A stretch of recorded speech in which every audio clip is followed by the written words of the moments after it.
Mobile ಬಳಕೆದಾರರು ಮತ್ತೊಮ್ಮೆ ಹಣದುಬ್ಬರದಿಂದ ತೊಂದರೆಯನ್ನ ಅನುಭವಿಸಲಿದ್ದಾರೆ. ಇತ್ತೀಚೆಗೆ ಜಿಯೋ ಹೊರತುಪಡಿಸಿ ಎಲ್ಲಾ ಕಂಪನಿಗಳು ತಮ್ಮ ಯೋಜನೆಗಳನ್ನು ಹೆಚ್ಚಿಸಿವೆ. ಈಗ ಅವುಗಳ ಬೆಲೆಗಳು ಮತ್ತೆ ಏರಿಕೆಯಾಗುವಂತಹ ಸಾಧ್ಯತೆ ಇದೆ. ಹೌದು, ಕೆಲವು ವರದಿಗಳ ಪ್ರಕಾರ ಮುಂದಿನ ಕೆಲವು ವಾರಗಳಲ್ಲಿ ಸರ್ಕಾರಿ ಸ್ವಾಮ್ಯದ ಬಿಎಸ್ಎನ್ಎಲ್, ಜಿಯೋ, ಏರ್ಟೆಲ್ ಮತ್ತು ವಡಾಫೋನ್ ಐಡಿಯಾ ಸುಂಕಗಳನ್ನು ಹೆಚ್ಚಿಸಲಿದೆ ಎನ್ನುವ ಮಾಹಿತಿ ಸಿಗ್ತಾ ಇದೆ. ಇದು ಮೊಬೈಲ್ ಬಳಕೆದಾರರ ಮೇಲೆ ನೇರವಾಗಿ ಪರಿಣಾಮವನ್ನು ಬೀರುತ್ತದೆ. ಮುಂದಿನ ಕೆಲವೇ ದಿನಗಳಲ್ಲಿ ರೀಚಾರ್ಜ್ ಯೋಜನೆಗಳಿಗೆ ನೀವು ಹೆಚ್ಚು ಖರ್ಚನ್ನ ಮಾಡಬೇಕಾಗುತ್ತದೆ.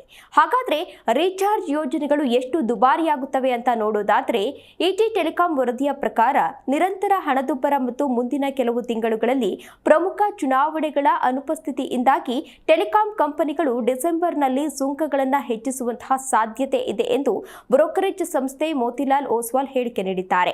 ಇದರ ಪರಿಣಾಮವಾಗಿ 28 ದಿನಗಳ ಮಾನ್ಯತೆಯ ಯೋಜನೆಯು ಸುಮಾರು 50ರಷ್ಟು ದುಬಾರಿಯಾಗಬಹುದು ಎನ್ನಲಾಗುತ್ತಿದೆ.